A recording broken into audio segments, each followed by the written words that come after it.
Hello, I'm John Hartledge. Welcome to my channel. This episode, we are going to fly into the beautiful, expansive area of Patagonia, the Argentinian section, where they love to flamenco.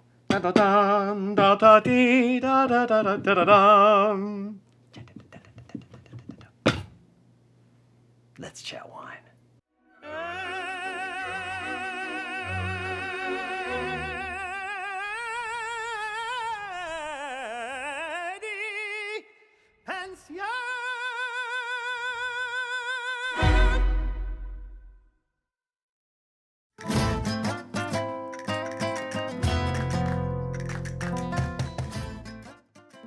So, I bet you're wondering, well, maybe not, but you probably are wondering, how am I going to use everything in this visual shot? Let's get to it. First, let me pour a little water with my nice little frozen lemon round. Remember that. Not just a prop. Okay, Patagonia. Beautiful area, actually big time tourist and camping and all kinds of excursion tours. A lot of the wineries in Argentina are now actually creating luxury wine experience products and excursions into that area and actually growing wine there, growing grapes there and producing wine there because it's such a heavy tourist trap. But it turns out it's a fabulous area for wine. Actually, the rootstock is largely untouched for hundreds of years now because phylloxera, although it is in Argentina, the little louse that attacks wines that knocked out all of France in the end of the 1800s, it actually is there, but it doesn't survive very well in the heavily sanded soil, so it drains.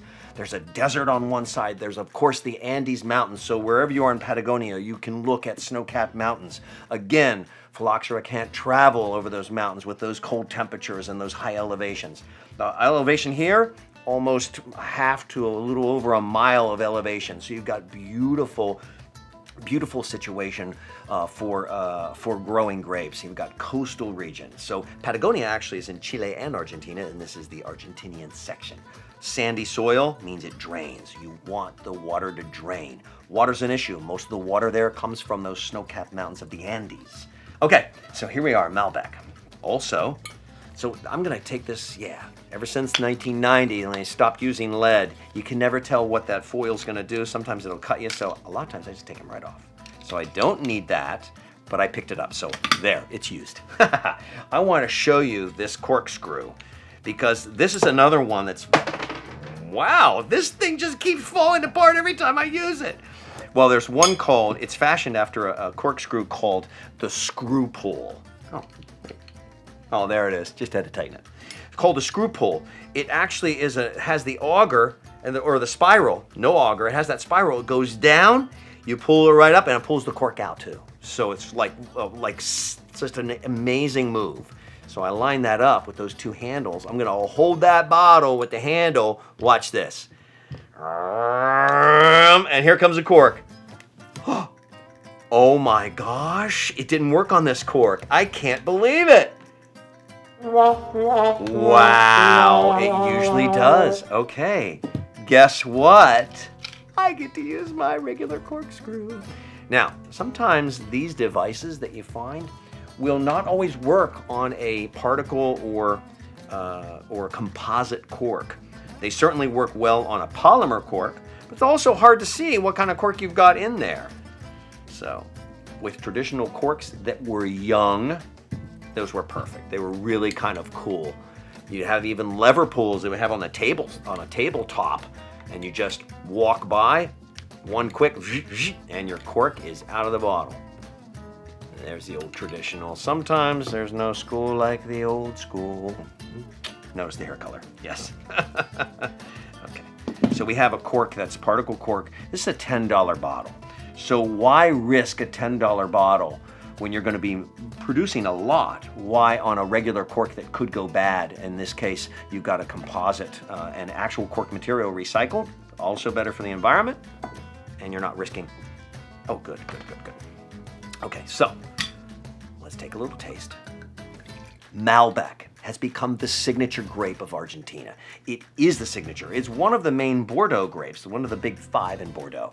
But in Argentina, it is a signature, and they've really taken it to the next level. It has the ease on the palate. It can sometimes have the silkiness of a Merlot, but it still has that big possibility of Cabernet. So it always has a nice, full, rich mouthfeel. But it kind of brings all the Cab and all the Merlot lovers, even some Pinot Noir lovers, into the center and into the same wine appreciation circle, if you will.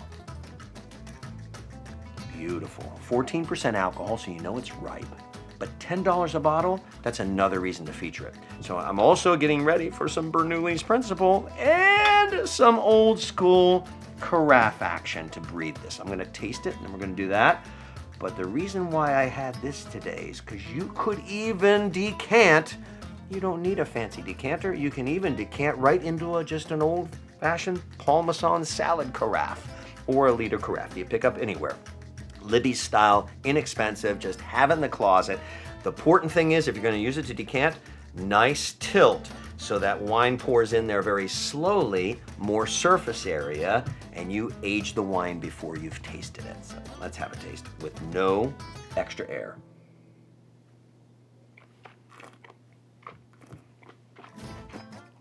Very nice. A smidge of acidity on the finish. I think it's gonna open up even more. The weight of it is more of a delicate weight, so it tastes on the palate or feels on the palate like, okay, so it's in that $10 range. But still, for table wine, what a fabulous value to have something very clean with nice fruit and good acidity for a lot of different foods. Now we can either do Bernoulli's Principle. Wow. Just taking the own gravity of that thing pouring in and forcing the air through these nice little pockets there, like you did in physics class with before you got to the Bunsen burner. Okay, or you can go here. Notice the tilt. Notice the tilt. Nice surface area. Even a little swirl. But all that air, you've breathed the wine. You have now aged the wine before serving it, before tasting it. Oh, already there's more aromatic coming out because we just softened the acids.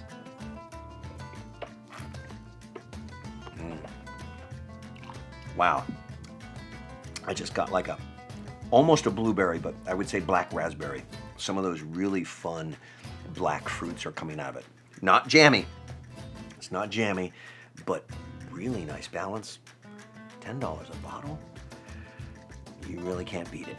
And in general, Chile, Argentina, South Africa, the Southern Hemisphere, Australia, even some of New Zealand, but definitely Australia on those four. Great valued wines, high quality. Argentina wants to export their wines. They're going to make it economically more available, but also you've got fabulous areas for growing grapes and producing excellent wine. $10 a bottle? You can't beat it. This is when it starts to get really fun. Come see me again. Let's chat wine.